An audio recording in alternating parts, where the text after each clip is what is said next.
Friends, अभी जब भी कभी हम इस तरीके की अननेचुरल डेथ्स देखते हैं, इस तरीके के हार्ट अटैक के केसेस देखते हैं,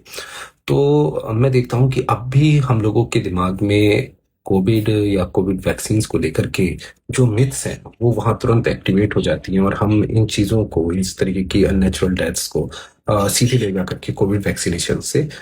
लिंक कर देते हैं। तो मुझे बीइंग अ डॉक्टर ये बिल्कुल भी ठीक नहीं लगता है, क्योंकि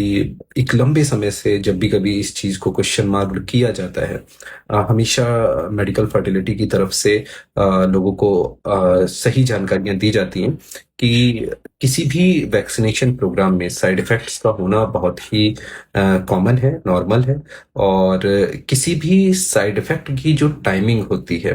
वो किसी भी वैक्सीनेशन के बाद मैक्सिमम 7 to 10 डेज या फिर 1 महीने तक, 1 महीने के बाद अगर इस तरीके के कोई भी साइड इफेक्ट आने की जो प्रोबेबिलिटी होती है वो बहुत कम हो जाती है।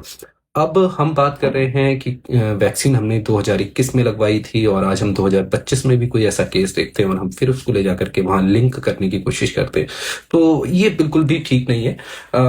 इसके बारे में मैं कुछ आपको और इम्पोर्टेंट बातें बताता हूँ। देखिए, अभी क्या था, लास्ट ईयर एस्ट्रोजेनिका के ऊपर एक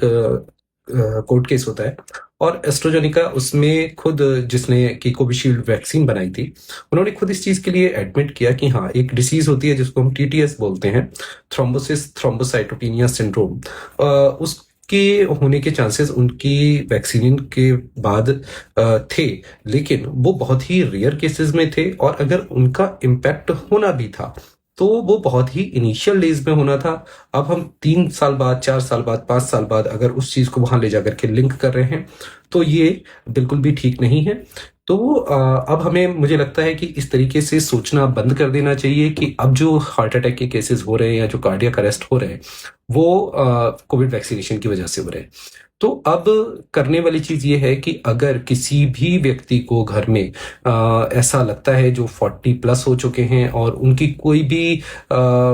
ओबिसिटी ज्यादा है, या उनकी कोई पेरेंटल हिस्ट्री रही है ऑलरेडी कार्डियक डिसीज की, तो उन सभी लोगों को एक नए सिरे से अपने कार्डियक टेस्ट कराने चाहिए, और सभी को कराने चाहिए। 40+ जो भी हो चुके हैं सभी लोगों को एक बार अपने कार्डियक के जो बेसिक टेस्ट होते हैं उनको जरूर कराना चाहिए, ताकि आने वाले समय में हम इस तरीके के हार्ट अटैक या कार्डियक अरेस्ट वाली कंडीशन से खुद को बचा सके। ठीक है, तो कोविड वैक्सीन के बारे में हमें इस तरीके से सोचना मेरे हिसाब से बंद कर देना चाहिए। ठीक है।